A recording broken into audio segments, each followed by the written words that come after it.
இன்னைக்கு காயல் சமையல் பகுதியில நம்ம பார்க்க போற ரொம்ப ஈஸியான ரெசிபி இட்லி உப்புமா. ரொம்ப டேஸ்டா இருக்கும்.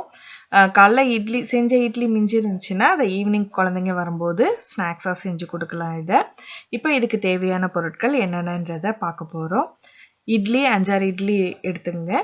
பல்லாரி வெங்காயம் 1, தக்காளி கொஞ்சம் பெரிய தக்காளியா 1, மஞ்சத்தூள் கொஞ்சம், பச்சை மிளகாய் தேவைன்னா 1 போட்டுங்க, உப்பு தேவையான அளவு, இட்லி பொடி 1 மேஜைக்கரண்டி, எலுமிச்சைப்பழ சாறு விரும்பினால் கொஞ்சம் சேர்த்துக்குங்க.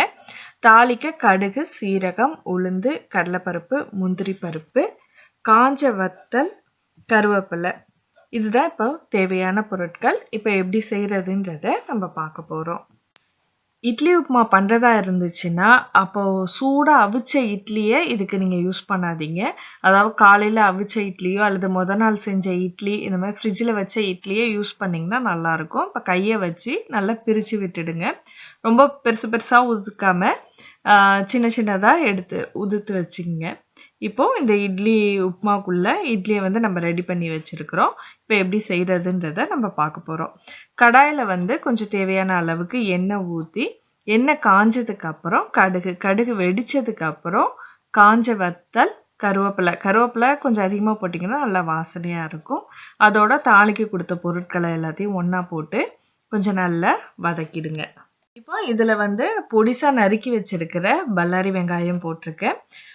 பல்லாரி வெங்காயத்தை விட சின்ன வெங்காயம் கிடைச்சிச்சுன்னா கொஞ்சம் நிறைய போட்டிங்கன்னா ரொம்ப டேஸ்டா இருக்கும். ட்ரை பண்ணுங்க. கொஞ்சம் நல்லா வதங்கினதுக்கு அப்புறம் கொஞ்சம் மஞ்சத்தூள் சேர்த்து கொஞ்சம் உப்பும் சேர்த்துக்கிட்டு இதோட ஃப்ரை பண்ணிகிட்டே இருங்க. அப்போதான் சீக்கிரம் வெங்காயம் கனியும். இதோட பொடிசா நறுக்கி வச்சிருக்கிற தக்காளி அதையும் சேர்த்து கொஞ்சம் நல்லா ஃப்ரை பண்ணுங்க. நல்லா தக்காளி மசியணும். ஸோ மூடி போட்டு கொஞ்சம் சிம்லேயே வச்சு வெங்காயமும் தக்காளியும் மசிஞ்சதுக்கு அப்புறம் இப்போ நம்ம உதுத்து எடுத்து வச்சிருக்கிற இட்லியை இதில் சேர்க்குறோம். கொஞ்சம் சேர்த்து நல்லா மிக்ஸ் பண்ணிடுங்க. மிக்ஸ் பண்ணிட்டு நம்ம இட்லி பொடி, இதில் இட்லி பொடி சேர்க்கறது தான் ரொம்ப நல்லா இருக்கும். ஸோ அதில் மேலே உங்கள் கார தேவைக்கு இட்லி பொடியை நீங்கள் இதில் சேர்த்துக்கலாம். கொஞ்சம் நல்லா பரட்டி விட்டுட்டு மூடி போட்டு அடுப்பை அணைச்சிடுங்க. அவ்வளோதான் இட்லி உப்புமா.